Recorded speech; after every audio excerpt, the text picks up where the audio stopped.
Hello दोस्तों, आप सभी का आकांक्षा क्लासेस परिवार में स्वागत है। बीपीएससी स्पेशल जनरल पेपर जो 40 नंबर से पूछा जाना है, जिसमें से भारतीय राष्ट्रीय आंदोलन और इतिहास से सम्मिलित कुछ सामान्य प्रश्न पूछे जाते हैं। उन प्रश्नों की श्रृंखला आपको आकांक्षा कोचिंग क्लासेस यूट्यूब चैनल पर करवा दी गई, जिसमें से अदर लेक्चर्स पढ़े हुए आपको मिल जाएंगे। आज जो प्राचीन इतिहास है उसके जो विविध प्रश्न हैं, उन प्रश्नों की श्रृंखला आपके समक्ष लेकर के आया हूँ।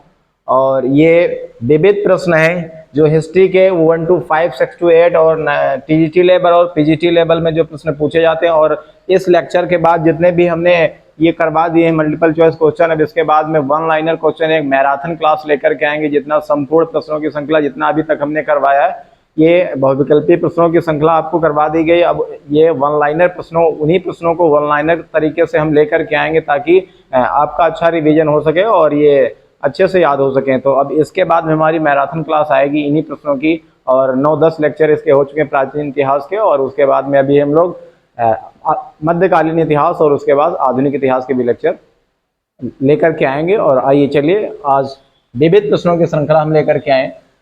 बीपीएससी स्पेशल टीआरई 4.0 और ये 5.0 की स्पेशल क्लासेस हैं। आइए, पहला प्रश्न यहाँ पे क्या दिया गया? पहले प्रश्न में क्या कह रहा है भैया? इसमें कह रहा है कि प्रथम, जो पहला प्रश्न है इसमें क्या कह रहा है? प्रश्न में कह रहा है कि प्रथम तराइन युद्ध में पृथ्वीराज चौहान ने किसको पराजित किया था? क्या मोहम्मद गोरी को, क्या अलाउद्दीन खिलजी को, या फिर बलबन को, या फिरोज शाह तुगलक को? बताइए भैया क्या आंसर होगा इसका। प्रश्न आपके सामने स्क्रीन पर है क्या कि प्रथम तराइन युद्ध में पृथ्वीराज चौहान ने किसको पराजित किया था? तो पृथ्वीराज चौहान ने किसको पराजित किया था? प्रथम में क्या हुआ था कि जो मोहम्मद गोरी है इनको पराजित किया था किसने? पृथ्वीराज चौहान ने। और द्वितीय युद्ध में क्या कि जो पृथ्वीराज, ये मोहम्मद गोरी है, इन्होंने पराजित कर दिया था किसको? पृथ्वीराज चौहान को। तो आइए प्रश्न की व्याख्या, यहाँ पर प्रश्न की व्याख्या में क्या, अभी हमने उत्तर में क्या बता दिया भैया कि ये क्या है? मोहम्मद गोरी, जो ये थे क्या कि प्रथम तराइन युद्ध। कौन सा? ये प्रथम तराइन युद्ध है। इसमें कौन? पृथ्वीराज चौहान ने किसको हराया था? गोरी को हरा दिया था, मोहम्मद गोरी को हरा दिया था। और इसके बाद क्या हुआ था कि ये दूसरा जब युद्ध हुआ, आइए प्रश्न की व्याख्या में देखते हैं। व्याख्या में क्या दिया गया? इसमें कह रहा है क्या कि तराइन का, इसमें कह रहा है तराइन का प्रथम युद्ध कब हुआ भैया? 1191 ईस्वी में हुआ। और इस युद्ध में पृथ्वीराज चौहान ने मोहम्मद गोरी को, क्या भैया? पृथ्वीराज चौहान ने किसको? मोहम्मद गोरी को पराजित किया था। यह युद्ध यानी कहाँ भैया? युद्ध थानेश्वर से 14 मील दूर सरसिंह किले के पास हरियाणा के तराइन नामक स्थान पर हुआ था। और तराइन का द्वितीय युद्ध जब हुआ कब? 1192 में। पहला तराइन का प्रथम युद्ध कब हुआ? 1191 ईस्वी में। और अगला कब हुआ भैया? 1192 ईस्वी में, जिसमें पृथ्वीराज चौहान को मोहम्मद गोरी से पराजय मिली। अर्थात कौन? मोहम्मद यानी गोरी जो है विजयी हुआ और पृथ्वीराज चौहान क्या हो गए?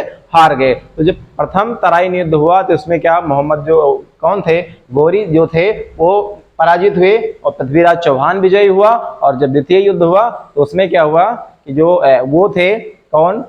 पृथ्वीराज चौहान, उनको हार मिली और किसको? मोहम्मद गोरी को क्या मिले भैया? विजय मिली। आइए अगला प्रश्न क्या दिया गया? अगला प्रश्न ये दिया गया, अजंता की गुफाएं किस राज्य में भैया? तो अजंता की गुफाएं क्या कर्नाटक, महाराष्ट्र, मध्य प्रदेश, पंजाब? बताइए क्या होगा। तो अजंता की जो गुफाएं वो कहाँ भैया? महाराष्ट्र में है। कहाँ पर है? महाराष्ट्र। तो ऑप्शन कौन सा हो जाएगा? बी वाला आपका बिल्कुल सही हो जाएगा। अजंता की गुफाएं किस राज्य में भैया? तो महाराष्ट्र में है। महाराष्ट्र। आइए, अजंता की गुफाएं महाराष्ट्र। इस प्रश्न की व्याख्या में क्या दिया गया? कह रहा है कि महाराष्ट्र राज्य के औरंगाबाद जिले, कहाँ भैया? औरंगाबाद जिले में स्थित है। अजंता की गुफाएं बौद्ध धर्म को समर्पित हैं। किसको समर्पित है भैया? बौद्ध धर्म को अजंता की गुफाएं समर्पित है। इसमें 29 गुफाएं, कितनी है? 29 गुफाएं हैं जो बौद्ध धर्म को समर्पित है। इन्हें 1983 में यूनेस्को द्वारा विश्व धरोहर में शामिल किया गया। कब भैया? ये फैक्ट बहुत अच्छा क्या? 1983 में यूनेस्को द्वारा विश्व धरोहर में शामिल किया गया। तो भैया अजंता की गुफाएं कहाँ है? महाराष्ट्र में। कहाँ भैया? महाराष्ट्र में। अगला प्रश्न क्या है? अगला प्रश्न ये कह रहा है किस वंश ने सबसे अधिक समय तक शासन किया है? किस वंश ने सबसे अधिक समय तक शासन किया है? क्या मौर्य वंश ने, क्या शुंग वंश ने, और क्या गुप्त वंश ने, क्या कुषाण वंश ने? सबसे पुराना यदि हम बात करें ग्रंथ, वो हो जाएगा धर। यदि वंश की बात करें, सबसे पुराना वंश जो हो जाएगा वो कौन सा हो जाएगा? नंद वंश हो जाएगा। उसके बाद कौन सा हो जाएगा? मौर्य वंश। लेकिन यहाँ पूछा क्या है, किस वंश ने सबसे अधिक समय तक, क्या भैया, सबसे अधिक समय तक शासन किया है? क्या मौर्य वंश, क्या शुंग वंश, क्या गुप्त वंश, या कुषाण वंश? तो सबसे ज्यादा समय तक किसने भैया? गुप्त वंश का शासन रहा है। किसका शासन रहा है? गुप्त वंश का सबसे अधिक समय तक शासन रहा है, गुप्त वंश का। आइए इस प्रश्न की व्याख्या में यहाँ पे क्या दिया गया, इसमें क्या बताया गया कि जो ये मौर्य वंश है ये क्या हो जाएगा? 323 से 184 ईसा पूर्व शासनकाल रहा, और शुंग वंश की बात करें तो 184 से 75 ईसा पूर्व रहा, और ये गुप्त वंश की बात करें तो क्या हो जाएगा? 275 से 550। ये सबसे ज्यादा रहा। किसका रहा भैया? सबसे ज्यादा। और कुषाण वंश क्या हो जाएगा? प्रथम शताब्दी। तो क्या लिखा हुआ है? अतः सर्वाधिक लंबा कार्यकाल गुप्त वंश का था। किसका था भैया? गुप्त वंश का। सबसे ज्यादा लंबा किसका रहा जो है काल? तो गुप्त वंश का रहा। आइए अगले प्रश्न पे चलते हैं।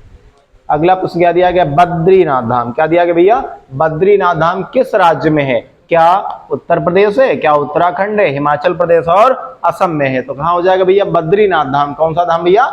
बद्रीनाथ धाम कहाँ पर है? ये उत्तराखंड में। कहाँ पर है? उत्तराखंड में। बद्रीनाथ धाम कहाँ भैया? उत्तराखंड में है। आइए इस प्रश्न की व्याख्या में क्या बताया गया? इसमें कहा गया क्या कि जो बद्रीनाथ धाम उत्तराखंड के चमोली, कहाँ भैया? उत्तराखंड के चमोली जिले में स्थित है। ये राज्य में स्थित यानी 4 धामों जैसे कौन कौन? यमुनोत्री, गंगोत्री, केदारनाथ और बद्रीनाथ नाथ में से एक है। कौन? बद्रीनाथ धाम में भगवान विष्णु का मंदिर है। किसका? भगवान विष्णु का मंदिर है, और माना जाता है कि इसका जो निर्माण आदि किसने कराया? शंकराचार्य द्वारा करवाया गया। किससे करवाया गया भैया? शंकराचार्य द्वारा। तो यानी हम बात करें कि बद्रीनाथ धाम कहाँ पर है? उत्तराखंड के कहाँ भैया? चमोली जिले में है। कहाँ पर है? चमोली जिले में है। आइए अगला प्रश्न क्या दिया गया? अगले प्रश्न में क्या कह रहा है? कह रहा है कि बोरोबुदुर विश्व में सबसे अद्भुत स्तूप है, और इसकी मूर्ति और मूर्ति कला यानी किसका शानदार उदाहरण है? क्या भारत तिब्बत कला, क्या भारत कंबोडिया कला, भारत चंपा कला, भारत जावा कला, या उपयुक्त में से कोई नहीं, या फिर एक से अधिक? तो जो ये प्रश्न दिया गया, क्या दिया गया भैया कि बोरोबुदुर विश्व में, क्या दिया गया कि जो बोरोबुदुर विश्व में सबसे अद्भुत स्तूप है, तो कहाँ का हो जाएगा भैया? भारत जावा कला का हो जाएगा। कहाँ का हो जाएगा? भारत जावा कला का हो जाएगा। क्या कि भारत जावा कला का क्या? बोरोबुदुर विश्व में सबसे अद्भुत स्तूप है। आइए इस प्रश्न की व्याख्या देखते हैं। व्याख्या में क्या दिया गया? व्याख्या में बता रहा क्या? इसमें कह रहा क्या कि बोरोबुदुर स्तूप इंडोनेशिया, क्या भैया? इंडोनेशिया के मध्य जावा प्रांत, कहाँ भैया? जावा प्रांत में स्थित है। ये 8वीं शताब्दी ईस्वी के मध्य का महायान बौद्ध विहार है। इसका निर्माण शैलेंद्र वंश के शासकों द्वारा किया गया था। ये स्तूप स्थापत्य के छत एवं सोपान शैली और इसकी तछित दीवारों की विलक्षणता के लिए प्रसिद्ध है। किसके लिए भैया? विलक्षणता के लिए। तो बात यहाँ पर क्या है कि जो बोरोबुदुर स्तूप है ये इंडोनेशिया के कहाँ भैया? जावा प्रांत में। कहाँ पर है? जावा प्रांत में दिया गया। आइए अगला प्रश्न क्या है? अगले प्रश्न में कह रहा है कि भूमि अनुदान किन्हें दिए गए थे जो शाही दरबार से जुड़े थे भैया? शाही दरबार से। यदि पिछले लेक्चर आपने पढ़ा होगा उसमें इस प्रश्न को मिला था ये, क्योंकि ये विविध प्रश्न है तो उन्हीं प्रश्नों में से मिसलेनियस प्रश्न है, उसमें ये दिए गए क्या कि भूमि अनुदान किन्हें दिए गए थे जो शाही दरबार से जुड़े थे? भैया शाही दरबार से कौन जुड़ा था? ब्राह्मण जुड़े थे। कौन जुड़े थे? ब्राह्मण। तो भूमि अनुदान किन्हें दिए गए थे? ब्राह्मण को दिए गए थे। तो यहाँ पर कौन सा ऑप्शन सही हो जाएगा? बी वाला ऑप्शन सही हो जाएगा। इस प्रश्न की व्याख्या में क्या बताया गया है? इस प्रश्न की व्याख्या में ये कहा गया भैया कि हाँ, इस प्रश्न की व्याख्या नहीं दी गई। भूमि अनुदान किन्हें दिए गए थे? तो शाही दरबार कौन भैया? ब्राह्मण। चलिए अगला प्रश्न क्या दिया गया? अगले प्रश्न में कह रहा कि विक्रमशिला शिक्षा केंद्र के संस्थापक का नाम है। कौन है? क्या देवपाल, क्या धर्मपाल, क्या नयनपाल या नरेंद्रपाल? आपने पिछले लेक्चर लिए उसमें हमने पढ़ाया था, क्या पढ़ाया था भैया? धर्मपाल। कौन थे? धर्मपाल विक्रमशिला शिक्षा केंद्र के क्या थे? संस्थापक थे। कौन? धर्मपाल थे। आइए अगला प्रश्न क्या दिया गया? अगले प्रश्न में क्या बताया गया?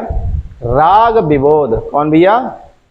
राग विबोध ग्रंथ के लेखक का नाम कौन भैया? राग विबोध। क्या सोमनाथ, क्या अमीर खुसरो, क्या कल्हड़ या सारंगदेव? कल्हड़ राजतरंगिणी है, कौन सा हो जाएगा भैया? सोमनाथ। कौन से हो जाएंगे? सोमनाथ। जो राग विबोध ग्रंथ है इसके कौन है भैया लेखक? सोमनाथ। कौन है? सोमनाथ दिए गए। और अन्य जो विकल्प दिए गए हैं उनकी विस्तृत व्याख्या आइए यहाँ पर। ये क्या दिया गया? क्या बताया गया कि राग विबोध यानी ग्रंथ के लेखक कौन है? सोमनाथ है। कौन है भैया? सोमनाथ। कल्हड़ द्वारा रचित ग्रंथ कौन है? राजतरंगिणी। कौन है?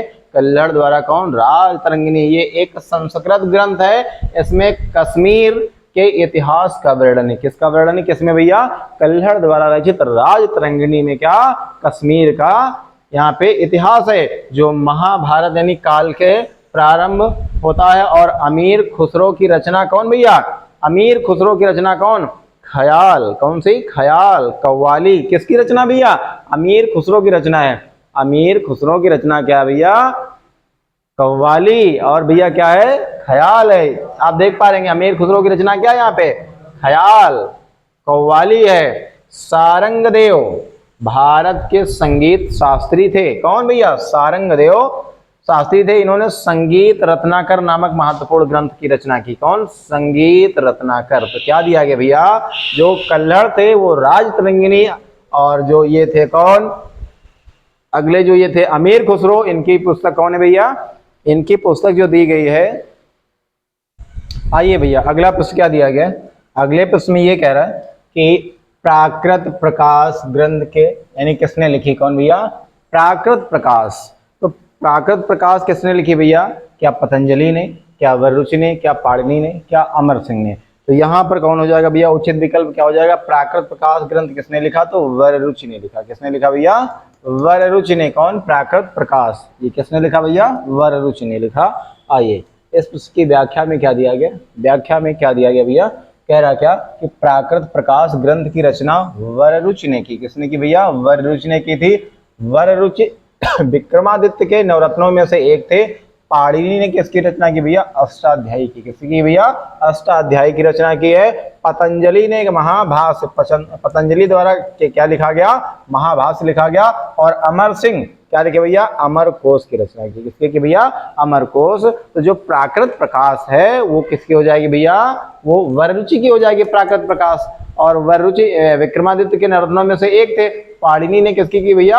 अष्टाध्यायी की रचना की। और पतंजलि ने किसकी रचना की भैया? महाभाष्य लिखा। और अमर सिंह के द्वारा क्या किया गया? अमर कोश की रचना की गई। आइए अगले प्रश्न पे चलते हैं। अगला प्रश्न क्या दिया गया? इसमें क्या कह रहा भैया? कौन सा पूर्व मध्यकालीन भारतीय साम्राज्य व्यापक स्तर पर स्थानीय सुशासन के लिए प्रसिद्ध था? तो स्थानीय सुशासन, ये शब्द यहाँ से बहुत महत्वपूर्ण। क्या? स्थानीय सुशासन के लिए कौन प्रसिद्ध था भैया?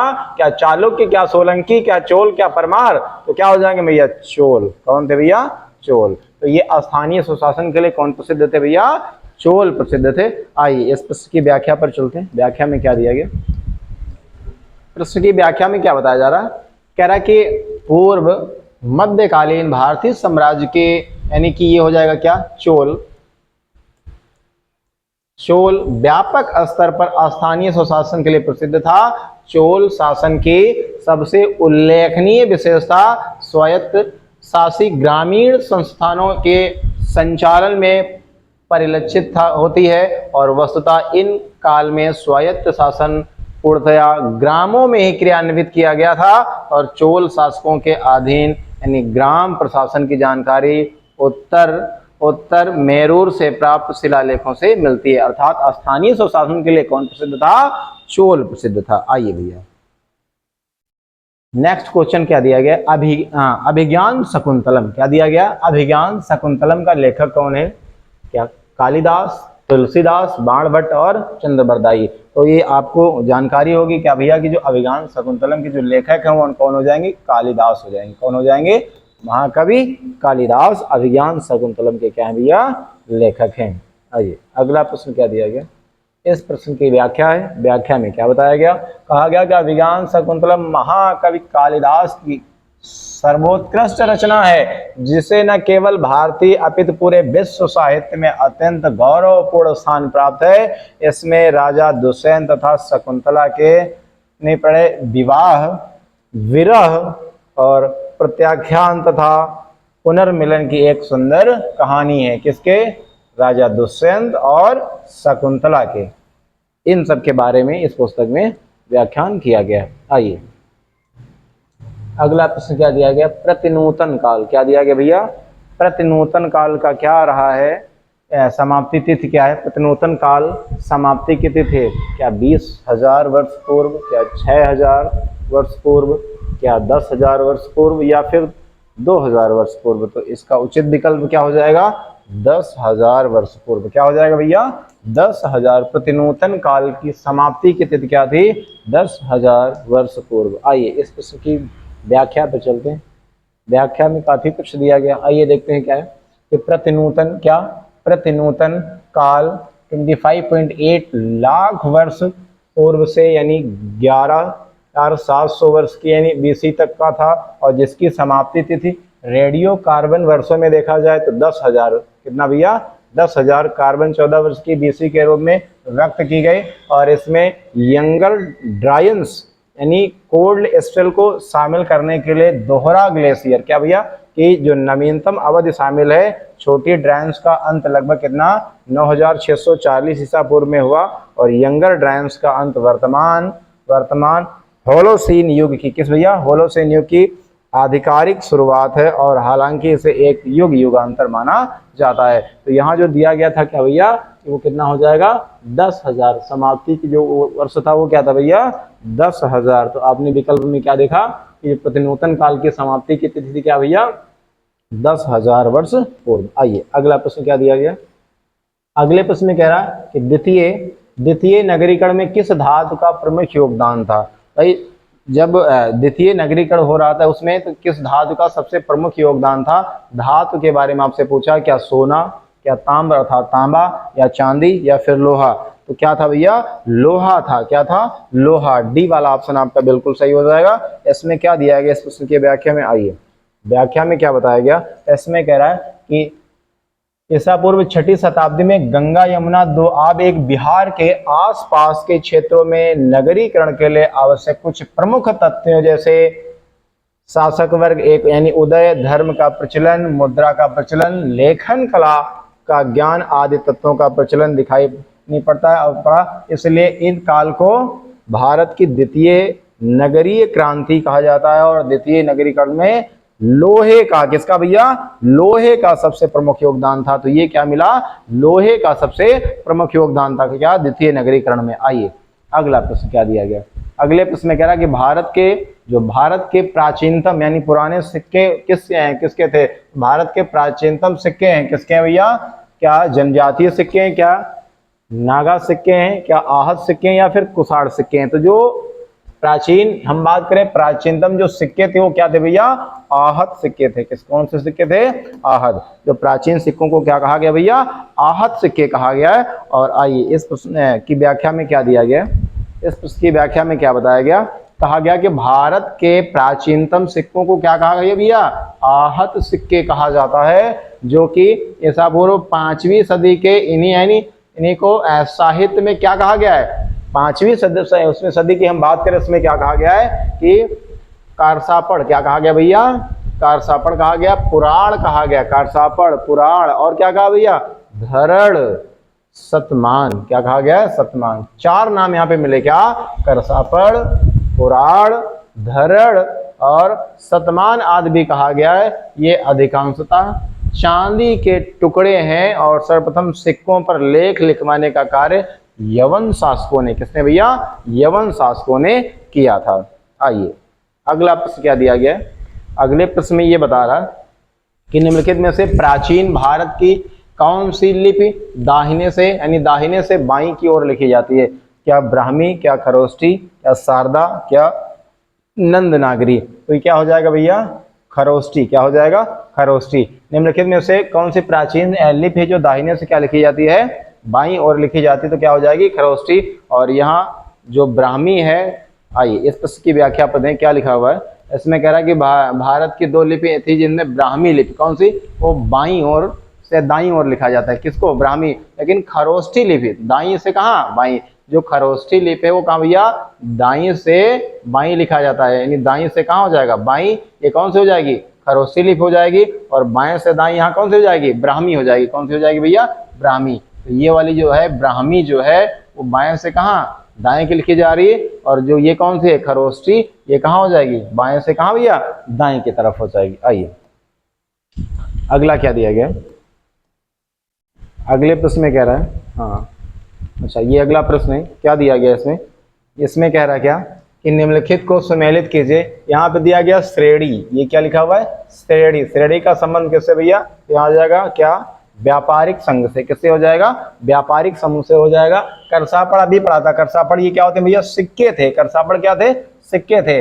और यहाँ पे पैठन क्या हो जाएगा? तो पैठन क्या हो जाएगा भैया? यहाँ पे इसे मंडी कहा गया। कहा कहा गया? मंडी। और कल्याण क्या? यहाँ पर समुद्री बंदरगाह। कल्याण क्या हो जाएगा? यहाँ पर समुद्री बंदरगाह हो जाएगा। आइए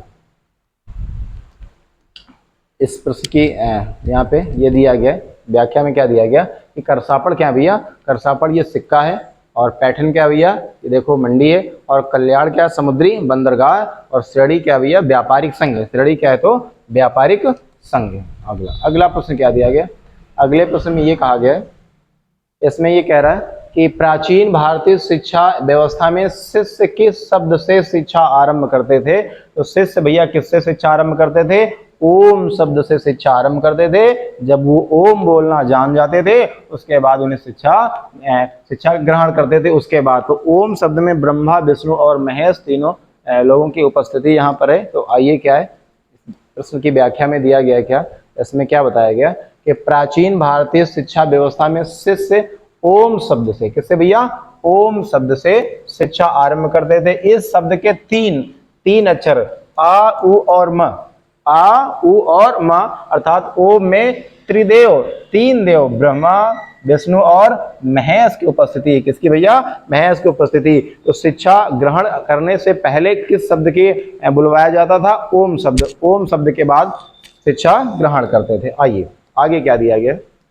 विश्व का सबसे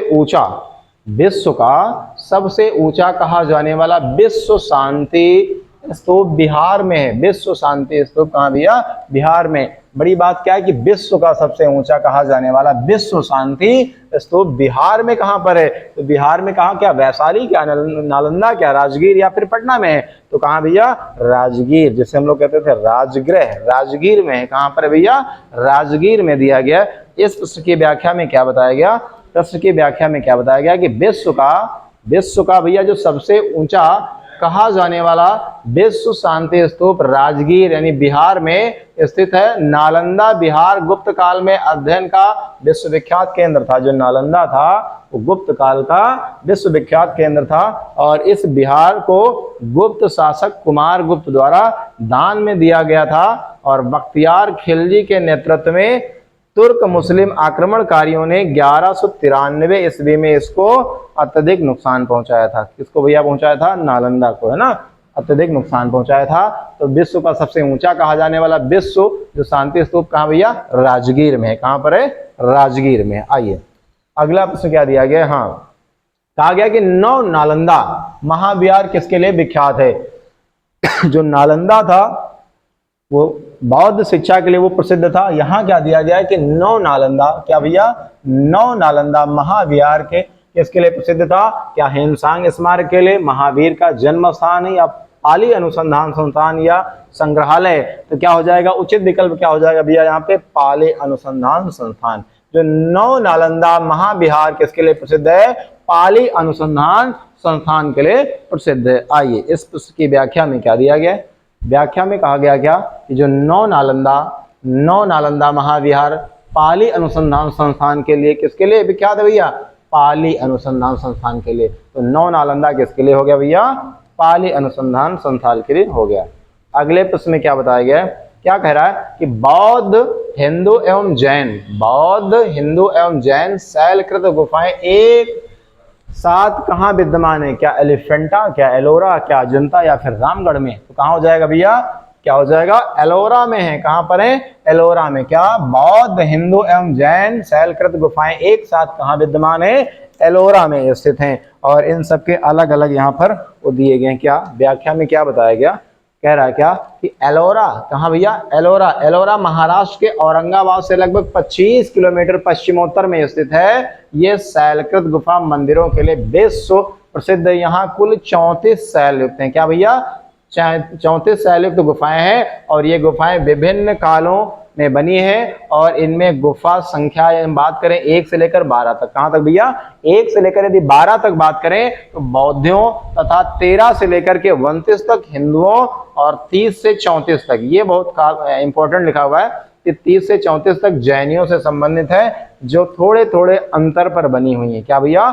थोड़े थोड़े अंतर पर बनी हुई है। तो यदि हम बात करें 1 से लेकर 12 तक, हाँ भैया 1 से लेकर के 12 तक वो बौद्ध के लिए बौद्धों की गुफाएं यहाँ पर निर्मित है, बनी हुई है। और 13 से लेकर कहाँ 29 तक हिंदुओं और 30 से लेकर कहाँ 34 तक जैनियों से संबंधित है, जो कि थोड़े थोड़े अंतर पर बनी हुई है। आइए अगला प्रश्न क्या दिया गया? इसमें क्या कह रहा है? कह रहा है कि शैल चित्रों में अलंकृत बाघ गुफाएं, कहाँ भैया? बाघ गुफाएं किस पर्वत श्रेणी में पाई जाती हैं? क्या मेकल, क्या विंध्याचल, क्या बावरा या फिर अरावली? तो अरावली, मेकल, विंध्याचल कहाँ पाई जाती है? तो भैया क्या हो जाएगा? विंध्याचल में पाई जाती है। कहाँ पाई जाती है? विंध्याचल में। शैल चित्रों में अलंकृत बाघ गुफाएं, कौन सी गुफाएं? बाघ गुफाएं कहाँ भैया? विंध्याचल पर्वत श्रेणी पर। कौन सी पर्वत श्रेणी पर? विंध्याचल पर्वत श्रेणी पर। आइए इस प्रश्न की व्याख्या में क्या दिया गया? इसमें क्या कह रहा है कि बाघ की गुफा मध्य प्रदेश के विंध्याचल, तो विंध्याचल पर्वत श्रेणी कहाँ है? एमपी मध्य प्रदेश में है, श्रेणी पर स्थित है। इस गुफा का संबंध बौद्ध धर्म से, किससे भैया? बौद्ध धर्म से। यह गुफा वाधनी नदी के तट पर है। इन गुफाओं का निर्माण लगभग 5वीं या 6वीं शताब्दी में हुआ था। किसका भैया? बाघ गुफा, उसका विंध्याचल श्रेणी पर। कौन सी गुफा? बाघ गुफा। चलिए आइए अगले प्रश्न पे क्या दिया गया है? इसमें क्या कह रहा है कि शाक्य वंशियों द्वारा बनाया गया बौद्ध स्तूप कहाँ स्थित है? शाक्य वंशियों द्वारा बनाया गया। क्या लुम्बिनी में, क्या रुम्मिनदई में, या फिर कपिलवस्तु में, या फिर पिपरहवा में? तो जो शाक्य वंशियों द्वारा बौद्ध स्तूप बनाया गया, कहाँ बनाया गया भैया? पिपरहवा में बनाया गया। कहाँ बनाया गया? पिपरहवा में बनाया गया। आइए इस प्रश्न की व्याख्या में क्या दिया गया है? इस प्रश्न की व्याख्या में क्या बता रहा है? इसमें क्या कह रहा है? कह रहा है पिपरहवा स्तूप का निर्माण शाक्यों द्वारा किया गया था। और ये स्तूप उत्तर प्रदेश में, यानी उत्तर प्रदेश में नेपाल सीमा के पास है। और बुद्ध के परिनिर्वाण के बाद उनके अस्थि अवशेषों का विभाजन हुआ और इन अस्थि अवशेषों पर 8 स्तूप निर्मित किए हुए, जिसमें से एक क्या है? पिपरहवा है। क्या भैया? पिपरहवा। तो उनकी अस्थियां, जहाँ अस्थियां हैं उनकी अस्थियों पर क्या बनाए गए भैया? यहाँ पर स्तूप निर्मित किए गए। और कितने किए गए? 8 स्तूप निर्मित किए गए, जिसमें से एक क्या भैया? पिपरहवा है। आइए अगला क्या दिया गया प्रश्न? इसमें कह रहा चीनी यात्री, कौन भैया? चीनी यात्री सुंग्यून ने भारत यात्रा की। कब की थी भैया? चीनी यात्री। तो इन विकल्पों में से कौन सा उचित विकल्प आपका हो जाएगा? जो चीनी यात्री कौन भैया? यहाँ दिया गया सुंग्यून ने कब भारत की यात्रा की थी? तो ये 515 से 520 ईस्वी के मध्य। कब? 515 से भैया 520 ईस्वी के मध्य कौन? चीनी यात्री युंगसन ने भारत की यात्रा की थी। आइए इस प्रश्न की व्याख्या में क्या बताया गया? इसमें कहा गया क्या कि चीनी यात्री सुंग्यून ने 515 ईस्वी से 520 ईस्वी के मध्य भारत की यात्रा की थी। और सुंग्यून ने 518 ईस्वी में बात करें कि शिव यानी चित्तौड़गढ़ के स्तूपों की यात्रा की थी और कहा था कि इस जगह यानी वे दान मिलते हैं जो आग में भी नहीं यानी जलते, और लोग ताप घात से बचने के लिए इसका प्रयोग करते थे और अपनी यात्रा में बौद्ध धर्म से संबंधित प्रतियां यानी एकत्रित किया। तो ये कब था भैया? चीनी यात्री ने कब यात्रा किया? 515 से और 520 ईस्वी के मध्य। आइए अगला प्रश्न क्या दिया गया? इसमें क्या बताया गया कि जो स्वप्नवास दत्ता के लेखक कौन है? ये पिछली क्लासों में हमने करवा दिए प्रश्न। स्वप्नवास दत्ता के लेखक कौन है भैया? तो क्या हो जाएंगे? क्या कालिदास, क्या भवभूति, क्या भास, या फिर राजशेखर हो जाएंगे? तो क्या हो जाएंगे भैया यहाँ पर? भास हो जाएंगे। कौन हो जाएंगे? भास। तो स्वप्नवास दत्ता कौन? स्वप्नवास दत्ता के लेखक कौन हो जाएंगे भैया? भास हो जाएंगे। क्या हो जाएंगे? भास। आइए इस पुस्तक की व्याख्या पर चलते हैं। व्याख्या में क्या दिया गया है? इसमें बताया गया क्या? हाँ, इसमें बताया गया कि सबसे पहले संपूर्ण नाटक इनकी नाटक रचने का श्रेय महाकवि भास, कौन भैया? भास को है। स्वप्नवास दत्ता भास की प्रमुख रचनाओं में से एक है और ये रचना राजा उदयन एवं वासो दत्ता की कथा पर आधारित है। भास कालिदास के पूर्ववर्ती थे। टी गणपत शास्त्री ने भारत के 13 नाटकों को खोजा यानी खोज निकाला है और कौन? तो अभिषेक, प्रतिज्ञा यौगंधरायण तथा उर्भंग, कौन भैया? उर्भंग भी इनकी प्रसिद्ध रचनाएं हैं। कौन? कालिदास की, किसकी? इनकी भास की क्या? अभिषेक, प्रतिज्ञा यौगंधरायण तथा उर्भंग, कौन भैया? उर्भंग भी इनकी प्रसिद्ध रचनाएं हैं। कालिदास ने अभिज्ञान शकुंतलम, कालिदास की बात किया क्या भैया? अभिज्ञान शकुंतलम, मेघदूत, कुमार संभवम तथा रघुवंश की रचना की। इनकी प्रमुख पुस्तकें कौन सी हैं भैया? किसकी बात की जाए? कालिदास की बात की जाए। किसकी बात की जाए भैया? कालिदास की। यदि हम बात करें किसकी? कालिदास की, तो क्या इनकी अभिज्ञान शकुंतलम और कौन भैया? मेघदूत और कुमार संभवम तथा रघुवंश की रचना। किसकी भैया? रघुवंश की रचना की। जबकि भवभूति ने, किसकी भैया? जो भवभूति हैं, भवभूति ने क्या? मालती माधव, क्या? मालती माधव उत्तर रामचरित, कौन से भैया? उत्तर रामचरित की रचना की। और जो राजशेखर के प्रमुख ग्रंथों में बाल रामायण, किसकी भैया? किसकी? राजशेखर। राज में क्या हो जाएगा? बाल रामायण और कर्पूर मंजरी, क्या भैया? कर्पूरम मंजरी और काव्य मीमांसा, कौन सी भैया? काव्य मीमांसा। ये किसकी रचना है? राजेश्वरम की। किसकी भैया? राजशेखर की। किसकी भैया? राजशेखर की रचनाएं। चलिए आइए अगला प्रश्न क्या दिया गया? अगले प्रश्न कह रहा है कि धर्मशास्त्रों में भू राजस्व की दर क्या थी?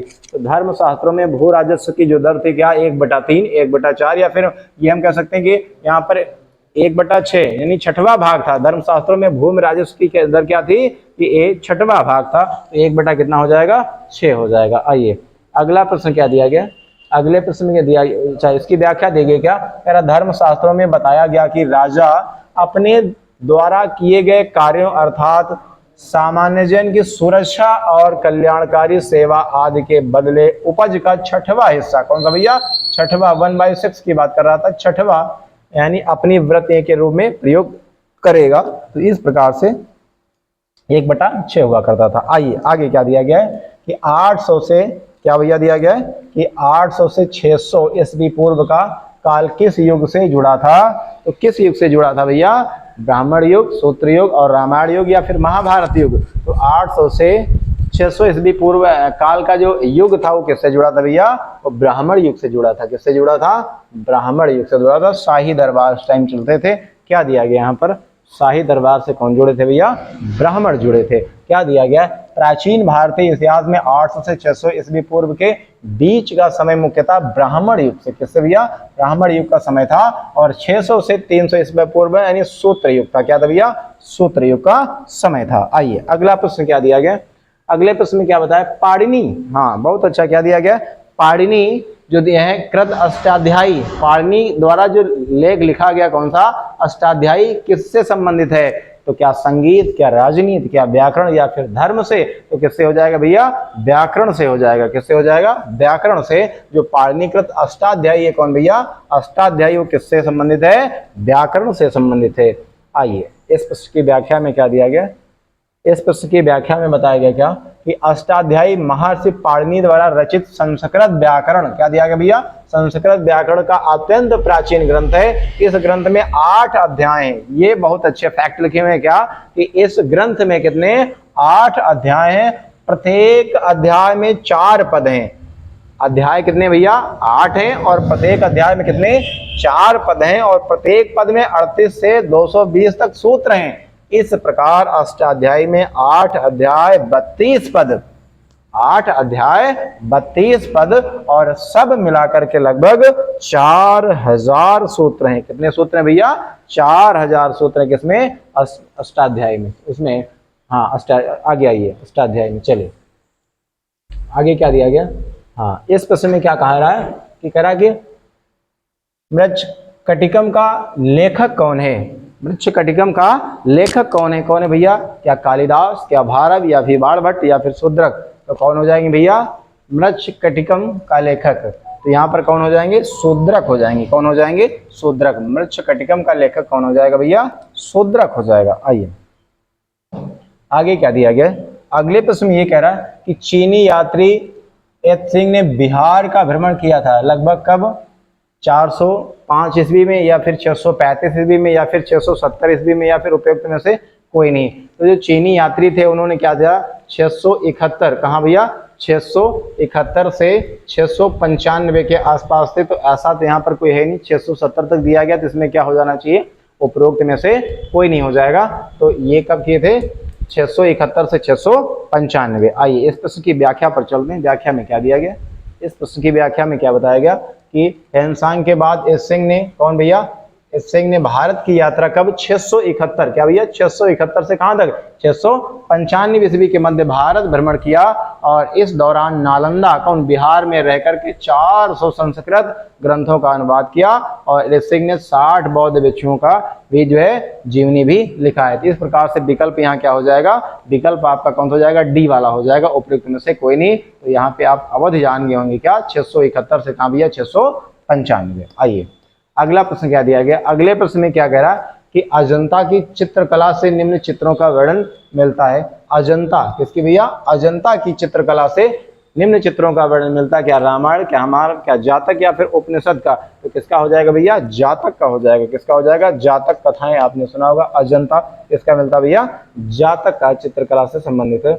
आइए क्या दिया गया यहाँ पर, हाँ इसमें क्या बताया गया, इसमें कह रहा है कि भारतीय उपमहाद्वीप में अजंता की गुफाएं पुराने बचे हुए भित्ति चित्रों में से एक है। अजंता गुफाओं का ज्वालामुखी चट्टानों से 2री शताब्दी से 4ठी शताब्दी ईस्वी में नाटक यानी बनाया गया। अजंता गुफाओं में सर्वाधिक जातक कथाओं में क्या दिया गया भैया, जातक कथाओं में बौद्ध धर्म से संबंधित के दृश्य हैं। और महाभारत और रामायण का भी चित्र अजंता की गुफाओं में मिलता है। किसका, रामायण का भी मिलता है, और भैया रामायण का भी चित्र यानी मिलता है, और महाभारत का भी मिलता है। ये गुफा महाराष्ट्र के औरंगाबाद जिले में यानी स्थित है। और इन गुफाओं को वर्ष 1983, क्या भैया 1983 में यूनेस्को के विश्व धरोहर स्थल घोषित किया गया। कब किया गया, 1983 में विश्व धरोहर स्थल के उसे घोषित किया गया। आइए आगे क्या दिया गया, सूर्य सिद्धांत। ये तो कई बार पूछा गया प्रश्न, सूर्य सिद्धांत के लेखक कौन है, क्या आर्यभट्ट, क्या ब्रह्मगुप्त, या फिर वाराहमिहिर, या फिर सूर्यवर्मन।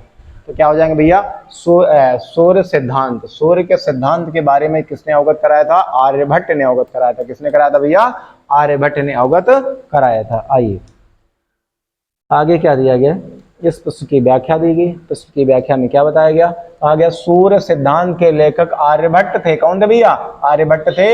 इनके द्वारा यानी जो सिद्धांत, ब्रह्म सिद्धांत और आर्यभट्टियम, कौन भैया, आर्यभट्टियम भी लिखी गई पुस्तक है। और वाराहमिहिर ने क्या, बृहत संहिता, कौन सी, बृहत संहिता एवं पंच सिद्धांतिका, किसके द्वारा, वाराहमिहिर के द्वारा पंच सिद्धांतिका की रचना।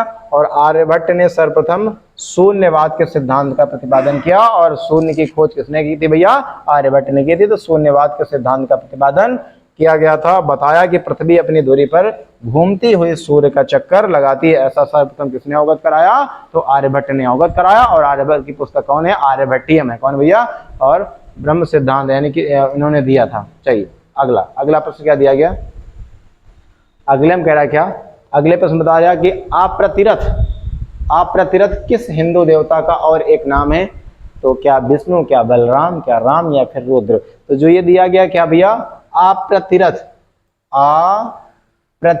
किस हिंदू देवता का एक और नाम है। तो भैया विष्णु का है। किसने का है, किसका भैया, विष्णु का एक और नाम है क्या, अप्रतिरथ नाम है। आइए इस प्रश्न की व्याख्या में क्या बताया गया, क्या कह रहा है कि विष्णु का एक नाम अप्रतिरथ भी है। और अप्रतिरथ का आशय विचरण करने वाला होता है। क्या करने वाला होता है, विचरण करने वाला होता है। इतिहास में समुद्रगुप्त की भी एक उपाधि क्या थी, अप्रतिरथ से। क्या थी भैया, अप्रतिरथ थी। आइए आगे क्या दिया गया, अगले प्रश्न में बताया गया क्या, कह रहे हैं राजनीति रत्नाकर के लेखक हैं कौन भैया, राजनीति रत्नाकर के लेखक हैं, क्या चंदेश्वर हैं, क्या विद्यापति हैं, या फिर ज्योतिरेश्वर हैं, या फिर ब्रह्मदेव हैं। तो यहाँ पे क्या हो जाएगा, राजनीति रत्नाकर के लेखक कौन हो जाएंगे, चंदेश्वर हो जाएंगे भैया। कौन से हो जाएंगे, चंदेश्वर। राजनीति जो रत्नाकर के लेखक कौन हो जाएंगे, चंदेश्वर हो जाएंगे। आइए हाँ, इस पुस्तक की व्याख्या में क्या बताया गया, इसमें कहा गया कि राजनीति रत्नाकर के जो लेखक हैं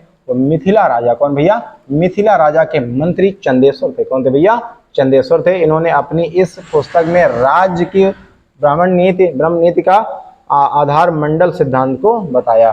तो इस प्रकार जो राजनीति रत्नाकर के लेखक थे वो भैया कौन थे, चंदेश्वर थे। कौन थे भैया, चंदेश्वर थे। आइए अगला प्रश्न क्या दिया गया है, उद्वंत प्रकाश के लेखक कौन है, कौन भैया, प्रकाश, उद्वंत प्रकाश के लेखक कौन है, क्या मौलिक कवि, क्या बोधराज हैं, या परमल हैं, या फिर विद्यापति हैं।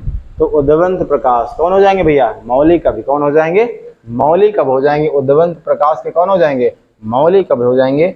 आइए इस प्रश्न की व्याख्या पर चलते हैं, क्या दिया गया, हाँ क्या दिया गया इस प्रश्न में, कह रहा क्या कि उद्वंत प्रकाश के लेखक कौन है, मौलिक कवि हैं, और इसके अतिरिक्त इन्होंने बाघ सिंह और उद्वंत विनोद, इनकी दो रचनाएं और मुख्य हैं। क्या, किसकी, उद्वंत प्रकाश के जो लेखक हैं कौन, मौलिक कवि। मौलिक कवि द्वारा क्या लिखा गया भैया, उद्वंत प्रकाश, बाघ सिंह और उद्वंत विनोद की रचना की थी। किसने की थी भैया, मौलिक कवि ने की थी। किसने की थी, मौलिक कवि ने। आइए अगला प्रश्न क्या दिया गया, इसमें करा क्या कि हूण राजा तोरमाड़ किस औलिकार राजा द्वारा पराजित किया गया था। कौन, हूण राजा, यशोधर्मन, राज्यवर्धन, प्रकाश धर्मन, या फिर विष्णुवर्धन। तो जो हूण राजा थे तोरमाड़, कौन भैया, हूण राजा तोरमाड़, वो किससे हो जाएंगे, प्रकाश धर्मन। कौन हो जाएंगे भैया,